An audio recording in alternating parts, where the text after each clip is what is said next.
제45회 조조는 삼강구에서 군사를 잃고 장가는 군영회에서 개교에 떨어지다.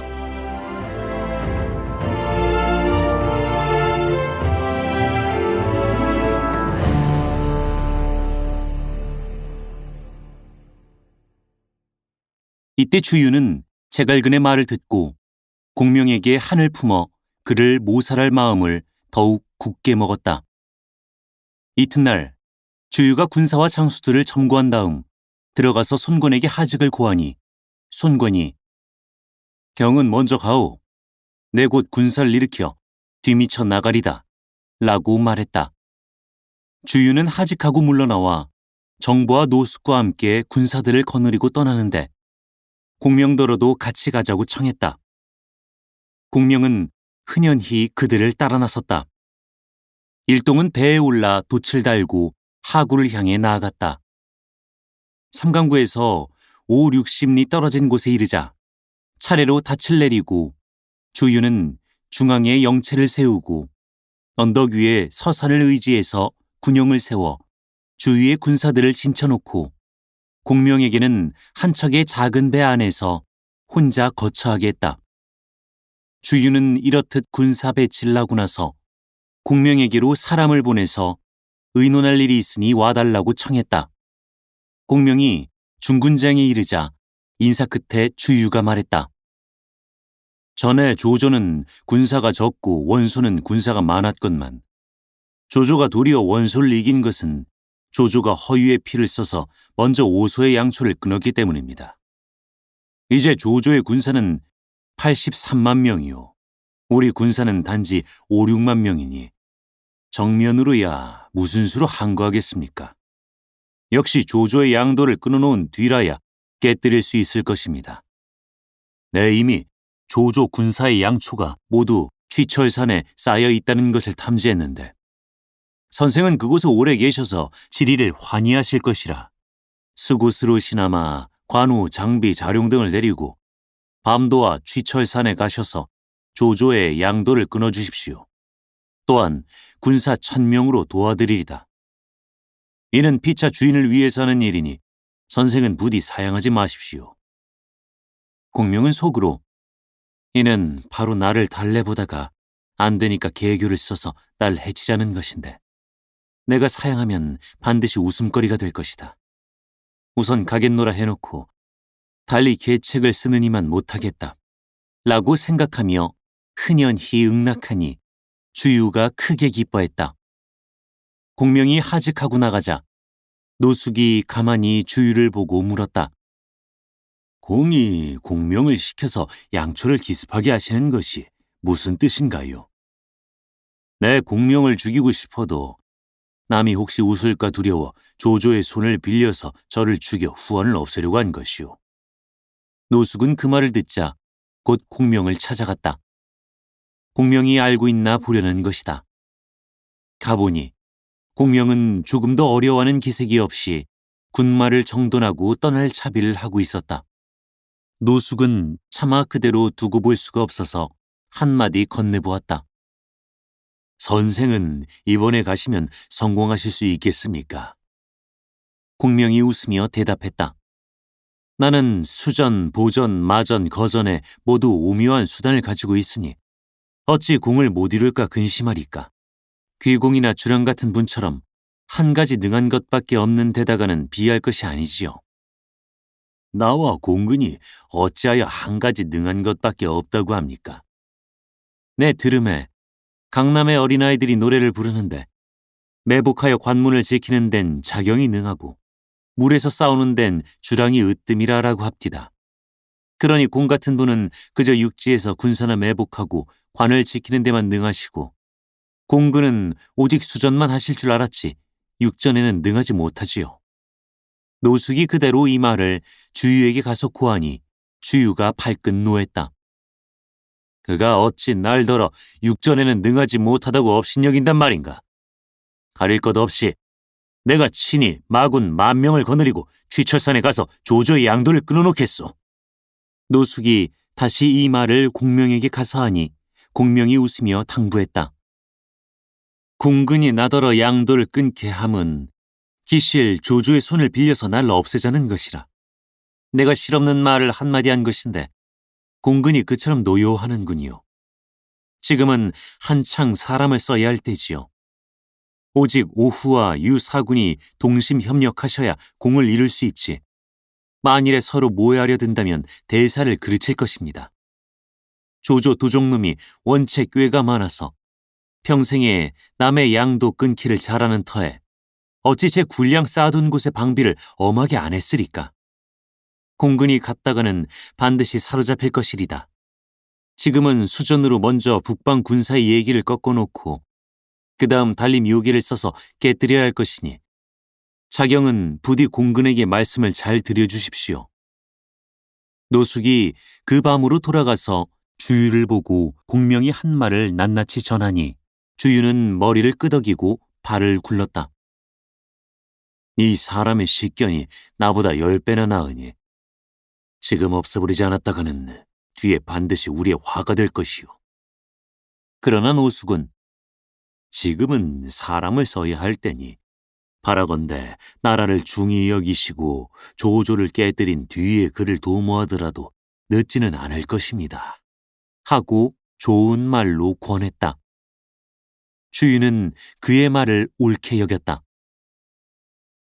한편 현덕은 유기에게 분부해 강화를 지키고 자기는 몸소 여러 장수와 군사를 거느리고 하구로 갔는데 멀리 장강 남쪽 언덕을 바라보니 기치와 창검이 중중첩첩하게 세워져 있다. 동호에서 이미 군사를 일으킨 줄 짐작하고 강화 군사를 모조리 옮겨 번구에 진친 다음 현덕이 여러 사람을 모아놓고 물었다. 공명이 동호로 간 뒤 소식이 없어서 사세가 어찌 되었는지 모르겠구려. 누가 허실 날아오겠소? 제가 갔다 오겠습니다. 미축이 나선다. 현덕은 고기와 술 등 예물을 준비해주고 미축에게 동호에 가서 군사를 위로하러 왔노라 하고 허실을 알아오게 했다. 미축은 명을 받자 배를 타고 물길을 따라 내려가서 주유의 대치 앞에 이르렀다. 군사가 들어가서 주유에게 고했다. 주유가 불러들이자 미축은 제배하고 현덕의 인사를 전한 다음에 술과 예물을 바쳤다. 주유가 받고 나서 연석을 베풀어 미축을 대접했다. 미축이 공명이 여기 오신 지가 이미 오래됐으니 이번에 함께 모시고 돌아갔으면 합니다. 하고 말하니 주유가 공명은 나와 함께 조조를 깨뜨릴 계책을 의논하셔야 할 텐데 어떻게 가시게 한단 말이오. 나 또한 유예주를 뵙고 좋은 계책을 의논하고 싶건만 대군을 거느리고 있는 몸이라 잠시도 떠날 겨를이 없으니 만약에 예주께서 이리로 왕림해 주신다면 그만 다행이 없을까 합니다. 라고 말했다. 미축은 능락한 다음에 하직을 고하고 돌아갔다. 노숙이 주유를 보고 물었다. 공이 현덕을 만나보고 무엇을 의논하시겠습니까? 현덕은 당세의 효웅이라 불갑을 없애버려야 하오. 내 이번 기회에 그를 유인해 죽이는 것이 실상 국가를 위해서 한 가지 후원을 더는 것이오. 노숙은 제삼간했으나 주유는 종시 듣지 않고 드디어 비밀히 영을 내렸다. 현덕이 오거든 먼저 도부수 50명을 휘장 뒤에 매복해놓고 내가 술잔을 던지거든 그것을 군호 삼아 곧 나와서 손쓰도록 하라. 한편 미축이 돌아가서 현덕을 보고 아뢰었다. 주유 말이 상의할 일이 있으니 주공께서 저쪽으로 오셨으면 합니다. 현덕은 곧 쾌선한 척을 수습하라 분부하고 바로 떠나려 했다. 운장이 이것을 보고 간한다. 주유는 꾀가 많은 사람입니다.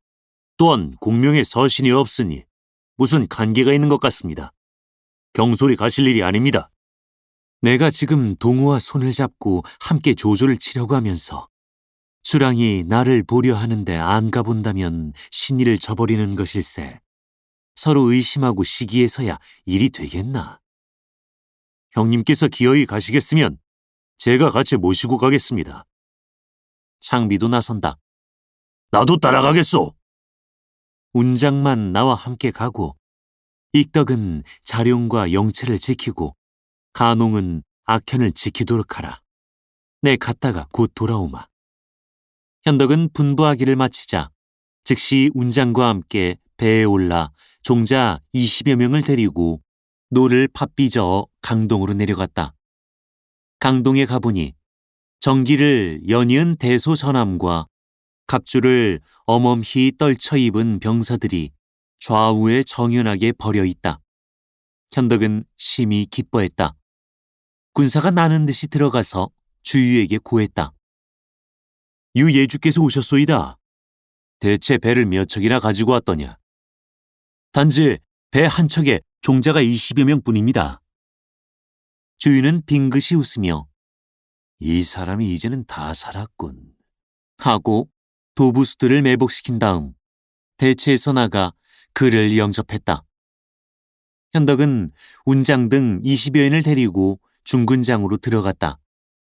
인사가 끝나자 주유는 현덕을 상좌로 청했으나 현덕이 사양한다. 장군의 명성이 천하에 떨쳤는데 유비 같은 사람이 어찌 감히 상좌에 앉으리까. 드디어 손과 주인이 자리를 나눠 앉은 다음에 주유는 연석을 베풀어 그를 대접했다. 이때 공명은 우연히 강변에 왔다가 현덕이 이곳에 와서 도독을 만난다는 말을 듣고 깜짝 놀라 급히 중군장으로 들어가서 가만히 동정을 살폈다.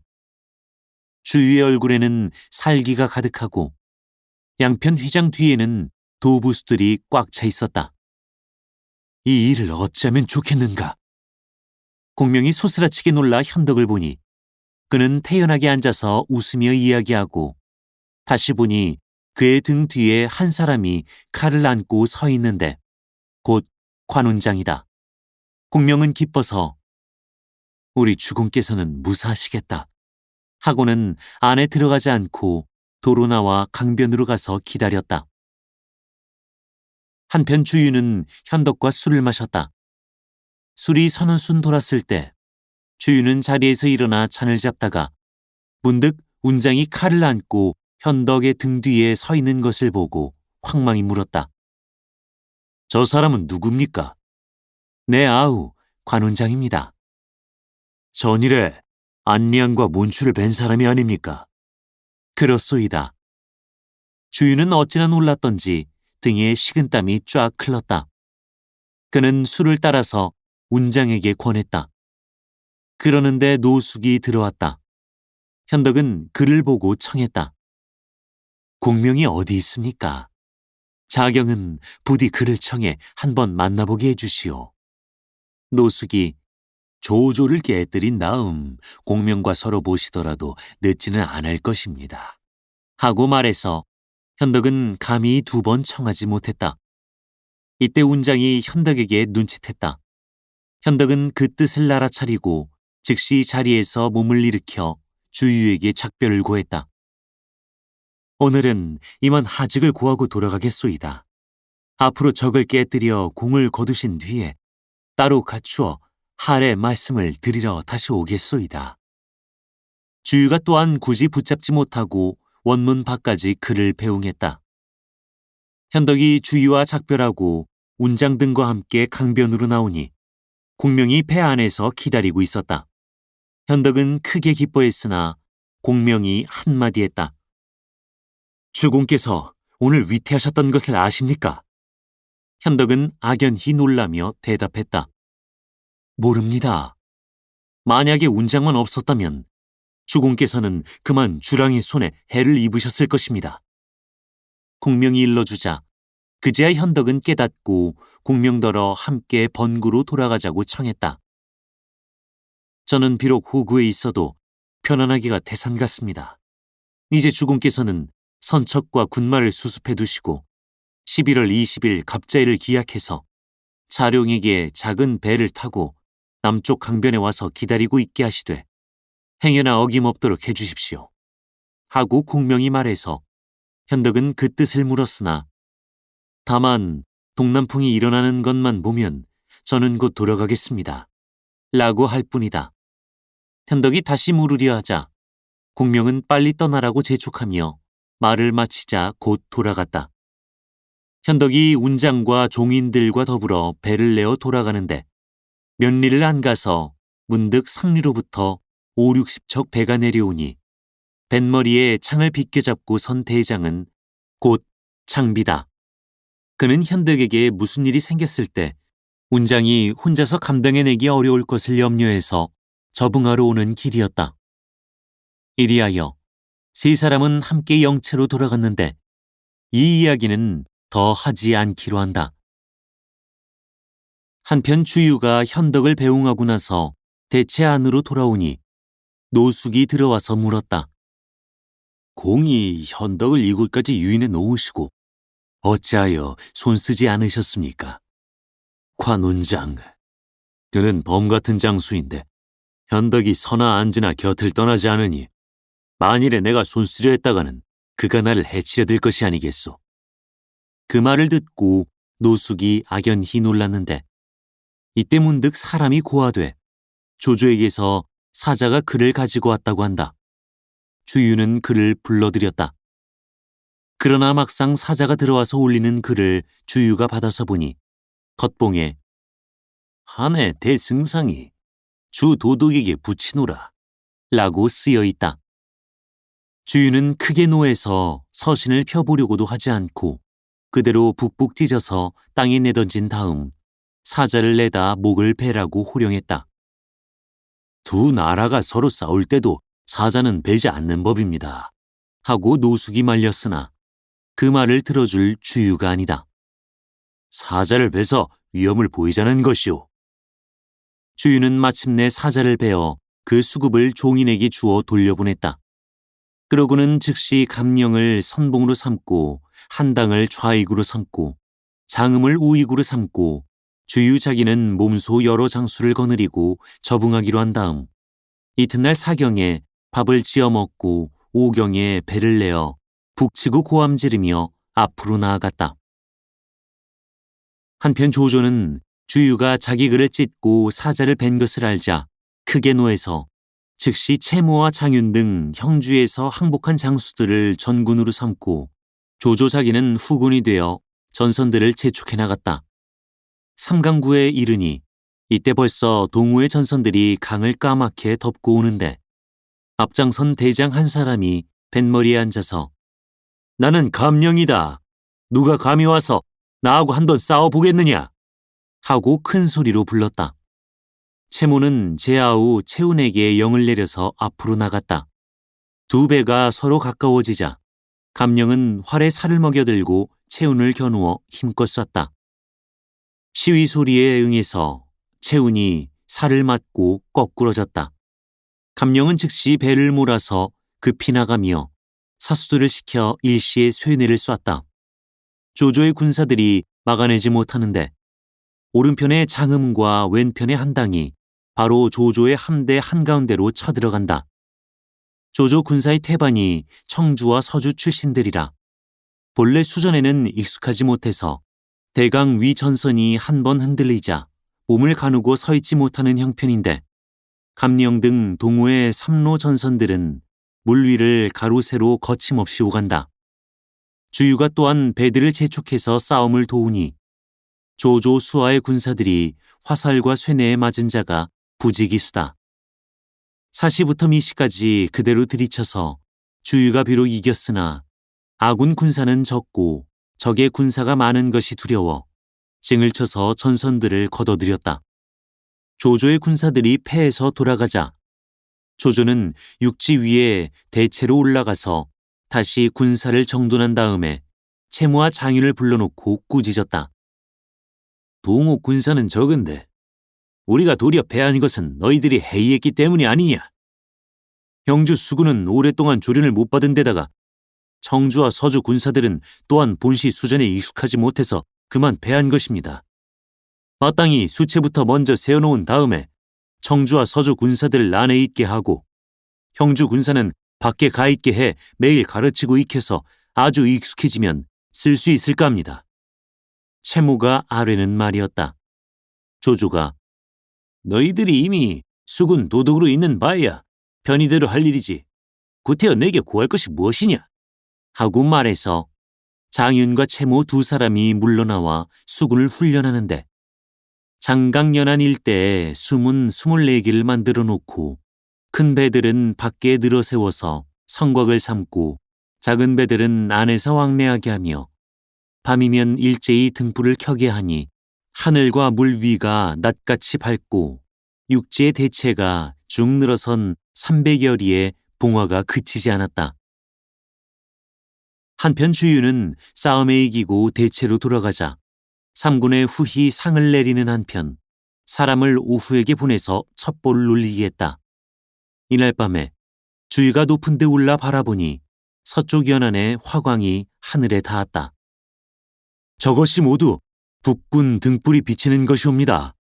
좌우가 알려서 주유도 놀란다. 그 이튿날 주유는 조조의 수체를 몸소 가서 살펴보려고 무선 한 척을 수습해서 진과 북을 싣게 하고 수하에 따르는 건장한 장수 4~5명에게 각각 센 활과 쇠뇌들을 들려서 일제히 배를 타고 앞으로 나아갔다.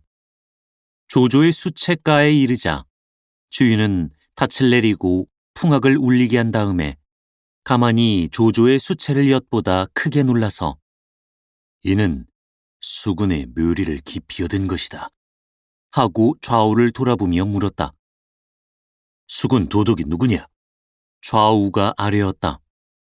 채모와 장윤입니다. 주유는 속으로 두 사람이 강동에 오래 있었으므로 수전에 능한 것이다. 내 반드시 계책을 써서 두 사람을 없애리라. 그래야 가히 조조를 깨뜨릴 수 있을 것이다. 라고 생각하며 한창 수채안을 엿보고 있는데 이때 군사가 나는 듯이 조조에게 가서 고한다. 주유가 우리 수채를 엿보고 있소이다. 조조는 곧 배를 놓아서 사로잡으라고 영을 내렸다. 주유는 수채 안에 기호가 움직이는 것을 보자 급히 닻을 올리고 일제히 노를 젓게 해서 중류를 바라고 나는 듯이 달아났다. 조조의 수채에서 배가 나올 무렵에 주유가 탄 노선은 이미 10여리나 멀리 간 뒤여서 쫓다가 잡지 못하고 그대로 돌아와 조조에게 고했다. 조조는 여러 장수를 보고 물었다. 어제는 싸움에 패해서 우리 얘기가 꺾였는데 오늘은 또 그가 우리 수채를 엿보고 갔으니 장차 무슨 계책을 써서 적을 깨뜨릴 것인가? 그 말이 미처 끝나기 전에 장하에 한 사람이 나섰다. 제가 어렸을 때부터 주랑과 더불어 한 스승에게서 학문을 배운 교분이 있습니다. 한번 강동에 가서 새치 혀 끝으로 그를 달래 항복하러 오게 하겠습니다. 조조가 크게 기뻐하며 보니 그는 국왕 사람으로서 성은 장이요 이름은 간, 자는 자익이라. 당시 장하에 막빈으로 있었다. 자익이 주 공근과 교분이 두텁소. 승상은 안심하십시오. 강동에 가면 반드시 성공할 것입니다. 그래, 무엇을 갖고 가려오? 시중을 들 동자 하나와 배 저을 노복 둘 외에 아무것도 필요 없습니다. 조조는 심히 기뻐하며 술을 권해서 장관을 배웅했다. 장관은 머리에 갈포 2건을 쓰고 몸에 배 도포를 입고 한 척 작은 배에 올라 주유의 체중에 이르자 옛 친구 장관이 찾아왔노라고 고하게 했다. 이때 주유는 마침 장중에서 일을 의논하고 있다가 장관이 왔다는 말을 듣자 여러 장수를 보고 웃으면서 세객이 왔소 하고 음성을 낮추어 그들에게 이리이리 하라고 계책을 일러줬다. 여러 사람은 명을 받고 돌아갔다. 그 뒤에 주유가 의건을 정제하고 종자 수백 명을 모두 비단 옷에 금선을 두른 화려한 모자를 씌워 전후로 옹이하고 나가니 장관이 푸른 옷 입은 동자 하나를 데리고 의기양양하게 들어왔다. 주유가 절하며 맞아들이자 장관이 먼저 문안 인사를 했다. 공근은 그간 편안하시오. 멀리 강호를 건너 조씨를 위해서 세객이 되어 오느라고 자익이 수고하시오. 장관이 악연히 놀라며 딱 잡아댔다. 내 조카를 못 본 지 오래라. 특히 옛 정예를 나누려 온 것인데 어찌하여 나를 세객으로 의심한단 말이오. 내 비록 귀 밝기가 사광만은 못하나 검은고 소리를 들으면 그윽한 뜻을 짐작한다오. 조카가 옛 친구 대접을 이렇게 하니 나는 곧 물러가겠소. 주인은 웃으며 그의 팔을 잡고 나는 형이 조씨를 위해서 세객으로 왔는가 걱정할 뿐인데 그렇지 않다면 만나자마자 가실 것이 뭐 있소? 하고 함께 장정으로 들어가서 인사를 마치고 자리에 앉았다.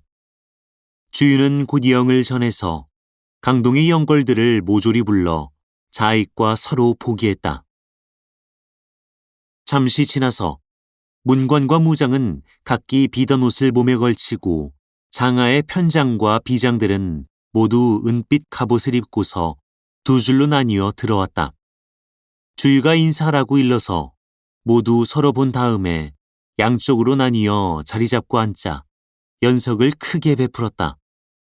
승전을 경하하는 군악을 울리며 차례로 술잔을 돌리는데 주유가 여러 사람을 보고 이분은 나와 동문수학한 옛 친구요. 비록 강북에서 여길 오시긴 했으나 조씨 집의 세객이 아니니 공들은 행여 의심하지들 마시오. 하고 곧 허리에 찬 칼을 풀어 태사자에게 주고 명했다. 공은 내 칼을 차고 술자리를 보살피되 오늘 잔치는 다만 붕우 사이의 정의를 풀기 위한 것이니 만일에 조조와 동호의 군정을 이야기하는 사람이 있거든 그 자리에서 잠하시오. 태사자는 응낙하고 칼을 안고 자리에 앉았다. 장관은 놀라서 감히 여러 말을 못했다. 내가 출진한 이래 술이라고는 한 방울도 입에 대지 않았는데 오늘은 옛 친구를 만났고 또한 의심하고 꺼릴 일이 없으니 한번 취하도록 마시겠소. 주유가 말을 마치자 크게 소리내어 웃고 잔을 기울여 마시니 자리에 술잔이 이리저리 오고 가며 잔치는 어우러졌다. 한동안 마셔서 술이 거나해지자 주유는 장관의 손을 잡고 함께 장막 밖으로 나왔다. 좌우 군사들이 군복을 갖추어 입고 과극을 손에 잡고 서 있다. 어떻소? 내 군사가 장하지요. 참으로 범 같은 군사들이요. 주유는 또 장관을 끌고 중군장 뒤로 갔다. 둘러보니 군량과 마초가 산같이 쌓여 있다. 내 양초가 이만하면 넉넉하지요. 군사가 정예하고 양초는 풍족하니 과연 소문이 헛되지 않소. 주유가 짐짓 취한 체하고 크게 웃었다. 내가 일찍이 자익과 함께 공부하던 시절에야 어찌 오늘이 있을 줄 생각이나 했겠소. 형의 높은 재주로 본다면 실상 과할 것이 없소. 주유는 장관의 손을 쥐며 말했다. 대장부가 세상에 처음에 자기를 알아주는 주인을 만나 밖으로는 군신의 의리가 있고 안으로는 고륙의 은혜를 맺어 말은 반드시 행하고 계책은 반드시 좇아서 화복을 함께해야 하오. 가령 소진, 장의, 육가, 역생이 다시 나와서 구변이 물 흐르듯 거침없고 혀끝이 칼날처럼 날카롭대도 내 마음을 동하게는 못하리다. 말을 마치자 껄껄 웃으니 장관은 그만 얼굴이 흑빛이 되었다. 주유는 다시 장관을 데리고 장중으로 들어가서 여러 장수와 또 한 차례 술을 마셨는데 손을 들어 여러 사람을 가리킨다. 이들이 모두 강동의 영걸들이니 오늘 이 모임을 가히 군영회라 이름 붙일 수 있으리다. 함께 술을 마셔 어느덧 날이 저물자 등촉을 밝히고 주유는 일어나서 건물을 추며 노래를 지어 부르니 그 노래는 이러하다. 장부가 세상에 처했으니 공명을 세우리라. 공명을 세우고서 지난 날을 위로하리. 지난 날을 위로하려 내 장차 취하리라. 내 장차 취했으니 미친 듯 노래 부르리. 노래를 부르고 나자 좌중은 모두 즐거워 웃었다. 이날 밤 이스카여 장관이 이제는 술을 더 하지 못하겠소 하고 사양하여 주유가 자리를 그만 치우라고 분부하고 모든 장수는 하직을 고하고 돌아갔다. 오랫동안 자익과 함께 자보지 못했는데 오늘 밤은 우리 함께 쉽시다. 주인은 짐짓 크기에 취한 체하고 장간을 끌고 장중으로 들어가서 함께 자는데 옷을 입은 채 자리에 가 그대로 쓰러져서 왈칵왈칵 토해놓으니 장간이 어떻게 잠을 자랴. 자리에 누워서 듣노라니 군중의 북소리가 이경을 구한다. 등불이 아직도 밝은데 자리에 일어나 앉아서 보니 주위에 코 고는 소리는 우레 같고 장막 안 탁자 위에는 문서 뭉치가 쌓여 있다. 장관은 침상에서 내려와 가만히 살펴봤다. 모두 왕래의 서신들인데 그 가운데 한 봉에 글에 채모, 창윤, 근봉이라 쓰여 있다. 장관이 소스라치게 놀라 가만히 읽어보니 그 글의 사연은 대강 다음과 같았다. 저희들이 조조에게 항복한 것은 결코 장록을 도모함이 아니오. 오직 사세가 부득이했기 때문입니다. 이제 북군을 속여서 수치 안에 가두어 놓았음에 틈을 넣는 대로 즉시 조조의 수급을 가져다 휘하에 드리려 하오며 조만간 사람이 이르는 대로 다시 소식을 알려드릴까 하오니 천만 의심하지 마옵소서. 우선 두어자로 올리나이다. 읽고 나자 장관이 원래 채모와 장윤이 동우와 통하고 있었구나 하고 속으로 생각하며 서신을 옷 속에 감추고 다시 다른 문서들을 뒤져보려 하는데 마침 침상 위에서 주유가 몸을 뒤쳐 돌아눕는다.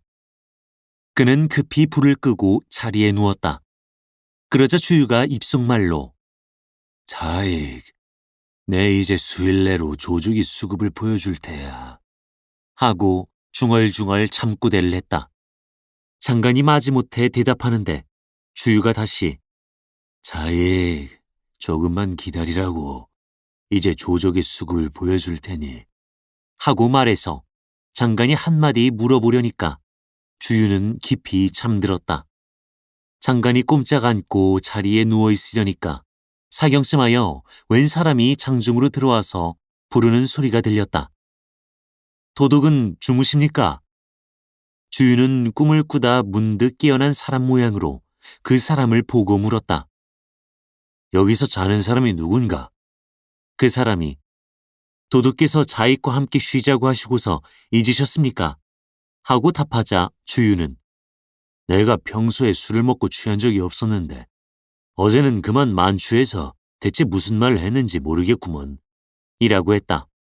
이때 그 사람이 강북에서 사람이 왔소이다 하고 고하는 것을 주유는 쉿 하고 제지하더니 곧 자익 하고 불렀다. 장관은 자는 채 했다. 주인은 조용히 장막 밖으로 나갔다. 장관이 귀를 기울이고 엿들으려니까 밖에서 채모, 장윤 두 분 도독의 말씀이 조련이 손쓸 수가 없다라고 합니다.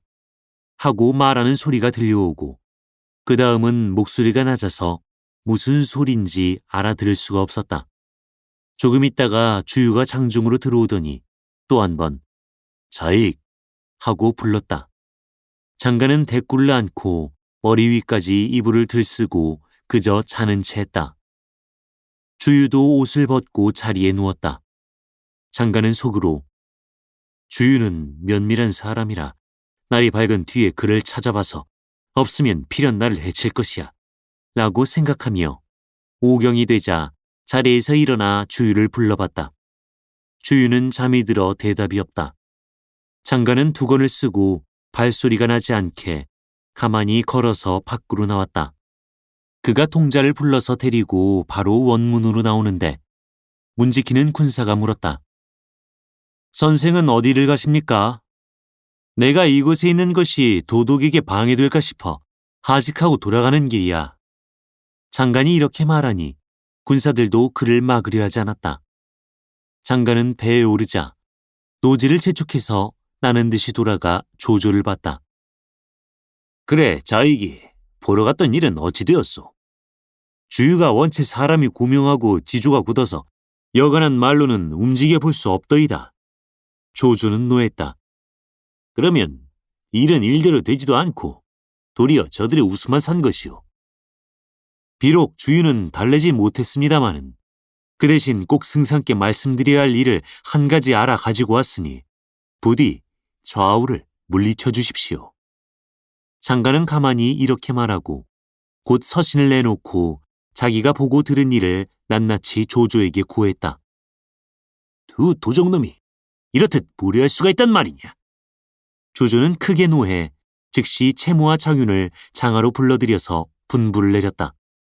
곧 진병하도록 해라. 아직도 군사들이 숙련되지 못해서 경술이 나갈 수 없사옵니다. 채무가 아랜다. 조조는 노하여 소리쳤다. 만약에 군사들이 숙련되고 보면 내 수급을 갖다 주랑한테 바칠 작정이로구나. 채무 장윤 두 사람이 무슨 뜻인지를 몰라서 어리둥절해 대답을 못하는데 조조는 무사들을 꾸짖어서 그들을 끌어내어 목을 뱉다. 잠시 뒤에 무사가 그들의 머리를 가져다 장하에 받치자 조조는 핏뜩 깨닫고 아차, 내가 주위의 꾀에 속았구나 하고 뉘우쳤다. 후세 사람이 시를 지어 탄식했다. 조조의 간사함이 세상에 짝없거늘 어이하여 하루아침 주랑에게 속았단 말인가. 채무와 장윤이 주인 팔아 목숨을 구하더니 오늘 아침 칼날에서 죽을 줄을 몰랐구나. 여러 장수는 채무와 장윤 두 사람이 죽임을 당한 것을 보자 들어와서 그 까닭을 물었다. 조조는 비록 속으로는 개교에 떨어진 줄을 알고 있었으나 자기 잘못을 드러내고 싶지 않아서 마침내 여러 사람을 향해 이렇게 말했다. 두 사람이 군유를 태만히 하여 내 참아라 한 것이다. 여러 사람은 듣고 모두 한탄하기를 마지 않았다. 조조는 수하장수들 가운데서 모개와 우금을 뽑아 수군 도독으로 삼고 채무와 장윤 두 사람이 맡아보던 일을 대신하게 했다.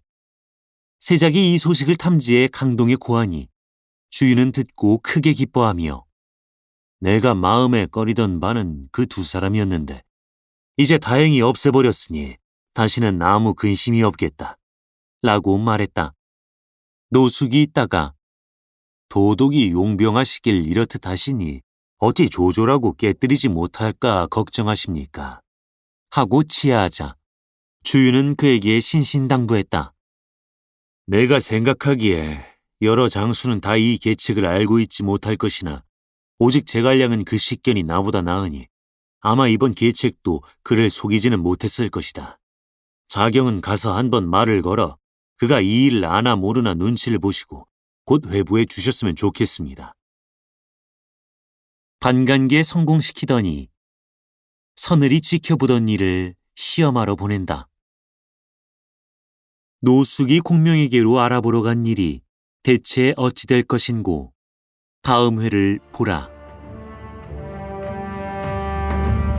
사단법인 올제 제작 낭독 공준호 번역 연변인민출판 삼국지 번역팀